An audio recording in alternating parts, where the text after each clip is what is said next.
제가 지금 산자위 1년 정도 하고 있는데 이렇게 여야가 한마음으로 답답해 보기가 처음인 것 같네요. 제가 오늘 듣는 내내 많은 답답함을 느끼는데 아마 이 입법청문회 보고 계신 국민 여러분들도 동일한 답답함을 느끼고 계실 것 같습니다. 근데 그 이유가 뭔가 이렇게 생각해 보면은 정부, 특히 기재부가 저는 다분히 의도적으로 지금 본질을 비껴나가고 있다. 사실 오늘 저는 하루 종일 재정에 대해서 우리가 얘기를 할 줄 알았습니다.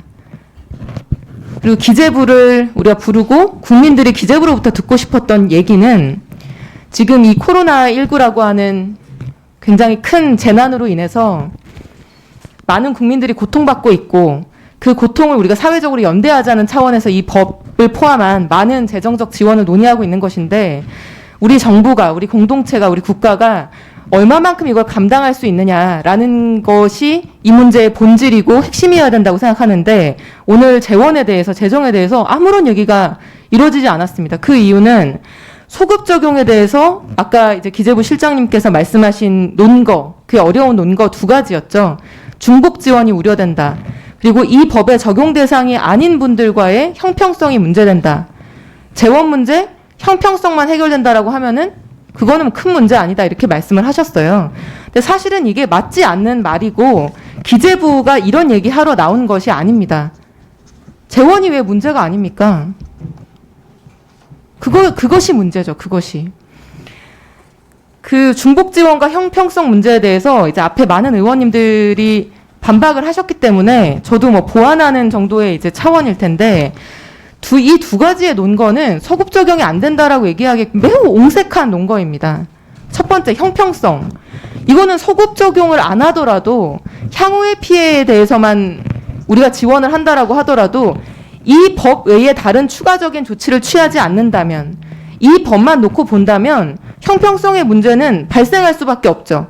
그 논리는 법 자체를 만들지 말자고 하는 거랑 동일한 거죠. 왜냐하면 이 법은 소상공인을 어쨌든 대상으로 하는 지원법이기 때문에 이 법에 적용이 없는 피해 입은 분들에 대해서는 별도의 이제 지원책이 필요한 것입니다. 그래서 예를 들면 우리가 뭐 더 좋은 사회를 만들자고 복지 정책을 세울 때 노인 복지, 장애인 복지, 아동 복지 이런 것들 필요한 조치를 다양하게 강구하는 것이지 아동 복지가 제대로 안 돼 있으니까 노인 복지 못 한다 뭐 이렇게 얘기하지 않지 않습니까? 그래서 지금 뭐 민병덕 의원님을 포함해서 그 여당 의원들이 정부에 지속적으로 얘기하고 있는 게 뭡니까?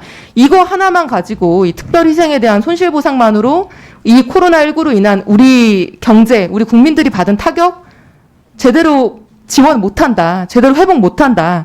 5가지가 최소한 필요하다. 초저금리 대출 지원, 그리고 특별희생에 대해서는 손실보상, 일반 희생에 대해서는 피해 지원, 파산자에 대한 신용 회복, 그리고 모든 국민에 대한 보편적인 지원, 이것들이 단계적으로 필요하다는 거 아니겠습니까?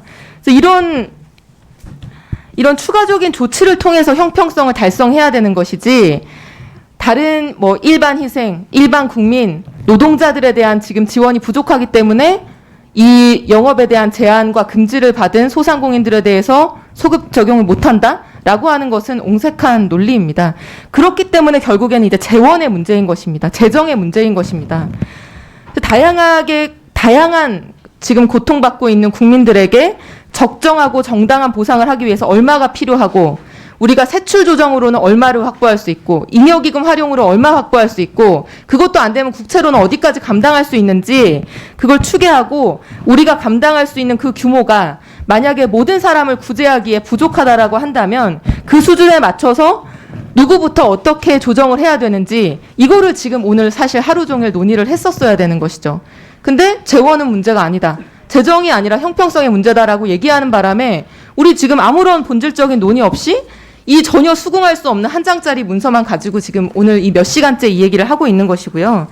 중복 지원 가능성에 대해서도 기술적인 문제입니다. 그러니까 지금 이 중기부가 제시한 데이터는 이 자리에 계신 분들, 정부에서 오신 분들 외에는 누구도 동의하지 못할 거라고 생각을 하고요.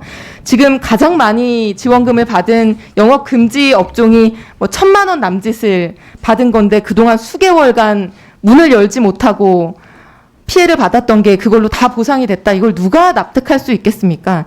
그리고 설사 초과하는 부분이 있다고 하더라도 그것은 기술적이고 행정적이고 절차적인 문제인 것이죠. 그게 본질이 될 수가 없습니다. 부족하면 그만큼 손실이 더 크다라고 하면 받은 만큼 공제를 하면 되는 것이고, 남는 게 있으면 그것은 반환이든 뭐든 하면 되는 것이겠죠. 그런데 제가 자신 있게 말씀드리건데 이걸 따져보지 않더라도요 돌려줄 게 없습니다. 몇억 원을 지금까지 지원했습니까? 그리고 지금 6개월간의 2월까지만 이거 추산을 하셨죠. 그 이후로도 계속 피해가 발생하고 있고 앞으로도 이 추세대로라면 계속 피해가 발생할 거 아니겠습니까? 근데 지금까지 1년 내내 가장 많이 받은 사람한테 1,000만 원 지원해놓고 그 남는 것이 있을 것이다. 누구도 저는 그렇게 보지 않을 거라고 생각을 하고요. 저는 이렇게 옹색한 형평성 중복 지원 이런 쟁점 가지고 우리가 더 얘기할 필요 없다고 생각하고, 재원을 빨리 어디까지 국가가 감당 가능하고 기재부가 마련할 수 있는 재원이 얼마인지를 가지고 와서 그걸 가지고 논의를 해야 되는 상황이라고 저는 생각을 합니다. 마지막으로 우리가 이 논의를 시작하게 된 근본적인 이유를 우리가 다시 상기해 봐야 된다고 생각을 하는데요. 지역적인 쟁점에 빠질 것이 아니고요. 우리가 지금 이 논의를 하게 된 이유는 누구의 책임도 아닌 국가적인 재난이 발생했다. 그래서 그 재난으로 인해서 우리가 다들 조금씩 피해는 입었지만 일부 국민들에게 너무 큰 피해가 집중됐다. 실장님이나 저 같은 공무원들, 월급쟁이들은 피해가 적었지 않습니까? 이들에게만 이걸 감당하라고 하는 게 정의롭지 않다. 그리고 우리 사회의 연대의 정신에 반한다. 옳지 않다. 그래서 그 피해를 같이 나눠지자는 것이 아니겠습니까? 이들에게 빚지게 하지 말고 차라리 우리 공동체가, 국가가 빚을 져서라도 이 사람들을 방치하지 말자는 것입니다. 그래서 피해 입은 분들의 고통을 나눌 수 있는 모든 정책을 다 동원해야 되고요. 이를 위해서 우리가 얼마까지 감당 가능하고 이게 충분하지 않을 경우에는 어떻게 이 고통을 분담해야 되는지 그 논의에 집중해서 빨리 결론을 내야 된다고 생각합니다. 답변 드리겠습니다. 첫 번째, 제가 이 사안이 재정적인 측면에서 재원의 문제가 전혀 없다고 말씀드린 적 없고요. 분명히 재정적인 부분이 있습니다. 당연히 예를 들어서 피해 지원 제도화가 정확히 설계되고 필요한 소요가 발생이 되면은 재정적으로 지원을 해야겠죠. 그래서 재원의 문제가 아니다라고 말씀드린 적이 없고요. 형평성 관련해서는 지금 위원님들께서 여러 금지나 제한업종은 예를 들어 이 법에 대해서 해결을 하면 되고, 여행업 등 일반 업종들은 정책적인 어떤 트랙으로 별도 지원하면 되는 거 아니냐, 이렇게 말씀을 하시지 않습니까? 근데 이 법을 통한 것은 법이 확정이 되면 확정이 되는 겁니다. 그렇지만은 여행업들 이 부분에 대해서는 정책적으로 의사결정이 필요한 거 아닙니까? 그래서 이게 법에서 뭔가 확보되는 것과는 다른 추가적인 의사결정이 필요하다는 어떤 그런 말씀을 드리는 거고요. 그리고